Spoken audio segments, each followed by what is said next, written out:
जय जगन्नाथ फ्रेंड्स नमस्कार मु शिखा आपन समस्त को मो चैनल रे स्वागत करुच्ची। आपन समस्ते केमती अच्छी आशा करे समस्ते भले थे मुझे भल अच्छी। बहुत दिन है आपन समस्त वीडियो आनी पारु नथिली आज टिके समय मिली तो भाविली आगामी आमर सांब दशमी तो से विषय किसी कहवाक चाहूँगी। जदि आपन समस्ते जो मैंने नुआ अच्छा मो चैनल रे से माने मो चैनल को जदि भल लगुच लाइक सब्सक्राइब करने जमा भूलें और जो मैंने कर बहुत बहुत धन्यवाद। तो चलतु डेरी न करी आरंभ करवा। सांब दशमी सबुआड़े आमर तो ओडिशा रे आपण माने जानिचंती नाना पर्वर गंता घर कहती 12 मास 13 पर्व से भितर आमर गोटे ढगटी अच्छे आज आप समस्त कहूँ आईला चित्तौ नानी सब पर्व एकाठी घेनी संबर दशमी संबर जाओ सब पर्व एठी रहू। ता अर्थ कौन माने आमर चित्तौ अमावास्या जोटा कि श्रावण मासर अमावास्या से ठारू चित्तौ अमावास्या ठारू आमर पर्व सब आरंभ हो जाए। संब दशमी हूँ सब शेष पर्व कहीं एबे आउ तापर एतकी पर्व किछि नाई तापर अप टू आउ थे से चित्तौ अमावास्या पर एका स्टार्ट हो माने 6 मास एते पर्व किछि नाई। तो से कहती ना सांब दशमी माने पर्वर शेष। आउ आपण माने जानचंती सांब दशमी कहीं करा जाय थाए। सांब होचंती श्रीकृष्ण आउ आमर जाम्बवती पुओ जाम्ब। तो सांब दशमी आमे कहीं मानी था जेहेतु श्रीकृष्ण आउ जाम्बवती पुओ सांब तांको होइतिला कुष्ठ रोग आउ से यही दशमी कृष्ण पक्ष दशमी तिथि जोटा कि से करथिले सूर्यंकर उपासना आउ से कुष्ठ रोगरू मुक्ति मध्य पाइथिले। से दिन ठारू प्रचलित अच्छी आमर माँ माने तांको छुआ मानकर माने आयुष वृद्धि पाई निरोग रहंतु सेथिपाई ए सांब दशमी पूजाटा करथांती।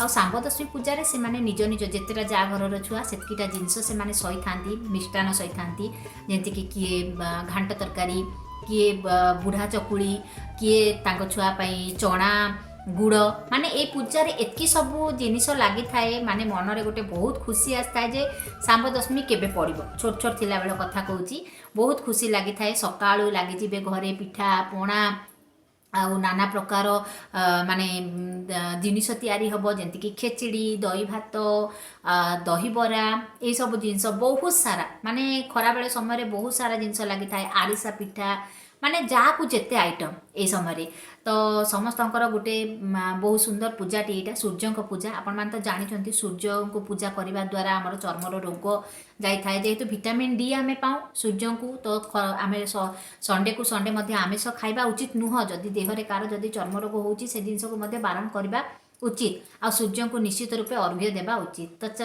आम केमती करी सांब दशमी पूजाटा करवा ता नियम कौन मुझे देखी आम घर जमी पूजा होता मुझे आपण सागे सेयार करी।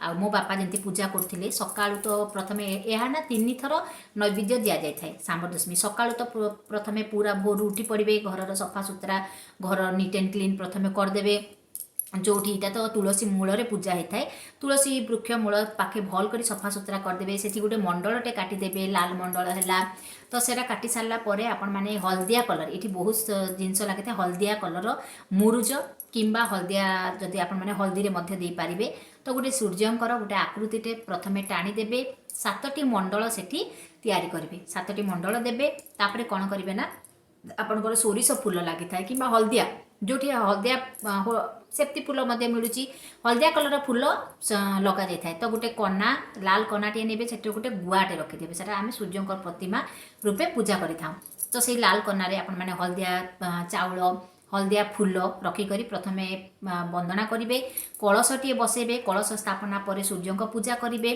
तो प्रथमे सूर्य उदय पर प्रथमे पूजा आमर अरुआ चाउल मकर चाउल पूजा करथांती फ्रुट्स करें सकाळर सूर्य को अर्घ्य देला पर प्रथम भोगटा लगेदेवे तापर खरा बेल समय मुझे कहली ना खीरी पिठा आपणकर खेचड़ी घांट तरकारी जो जो आइटम आपण घरे से नियम अच्छी सेमती करेंगे कौन कौन तैयारी होची जेमती कि आपण छुआ मान मिष्टान जो जमती कि छुआ किए छेना गजा किए रसमलाई किए गुलाब जामुन किए छेना पोड़ ए सब जिनस माने करी अणा जाए राशि लड़ू ए समय सूर्य को राशि देले बहुत भल माने निरोग रहती आउ अरुआ चाउल ए सब जिनस चढ़ा जाए तो राशि लड़ू मुगुड़ी ए सब जिनस माने पूजा करा जाए आरिसा पिठा नाना प्रकार द्रव्य पूजा होता है। तो खरा बेले सेमती सूर्य ना से जो 7टी मंडल थी सेठरे जो 7टी मंडल कटा जाइथिबो सेठी 7टी आपण माने बाइगण पत्र रे पूजा करि पारंती, भोग लगे पारंती। जदि बाइगण पत्र रे नाही ताहले कदली पत्र खंड खंड कर देबे। 7टी मंडल रे क्लॉक वाइज रखि देबे। उल्टिया के बेंती पूजा करिबेनी, सबले एंती रखि करी पूजा करिवे। सेठी भोग लगेबे, जहा जहा आपण माने करथिबे सब जाक अणा हे करी से तुलसी चौरा पाखरे का रखा दिबो। सेठे सूर्यंकर माने आपण माने किरण पडुथबो, सेठी पूजा करिवे। आ सूर्यंकर नारे भोग लगेबे। प्रथमे वरुण पूजा करदेबे, जेहेतु कलश बसाई वरुण पूजा निश्चित रूपे। वरुण पूजा सरले आपणकर सूर्यंक पूजा करा दिबो। सेटा होची द्विपहर पूजाटा। आ राति रे मध्य चंद्र को देखि करी पूजा करा जाय थाए। सेठे आपणकर बुढ़ा चकुड़ी, राति रे बुढ़ा चकुड़ी, फ्रुट्स, आपणक मुआ ए सब जिंस मध्य पूजा करि पारिबे। तो एंती करके 3 थर ए पूजाटा करा जाय थाए। सूर्य को आमे आराधना करि थाउ। आ गोटे गिन्नारे कोन करिवे ना, तुलसी चौरा पाखे गोटे गिनारे गोटे हल्दी पानी, गोटे चीनी पानी रखा जाए थाए। से हल्दी पानी रे आपण माने प्रथमे अर्घ्य देबे। आउ जो चीनी पानी ना सेटा को मध्य आमे सूर्य को देखि थाउ। एंती करके तो रखा जाए थाए। मो घरे जेंति कि मो नना पूजा करथिले, मु देखिची सबले कहंती से पानी रे देख सूर्य को देख बोली करी। हल्दी पानी रे बदे मते के मने पडुनी माने तो हल्दी पानी रे का दिया जाउथिला, सूर्य को मध्य अर्घ्य दिया जाउथिला। से हल्दी पानी आउ से चीनी पानी रे सूर्य को देखा जाउथिला। तो एंती तो नियम माने अछि। आउ पूजा करबा नियम निज छुआर आयुष वृद्धि पई आमे करि थाउ। माँ माने जो माने कथा कहना से माने गुड़ चना पूजा करथांती। तांको छुआ जो माने लेट रे कहि थांती, कथा कहि थांती।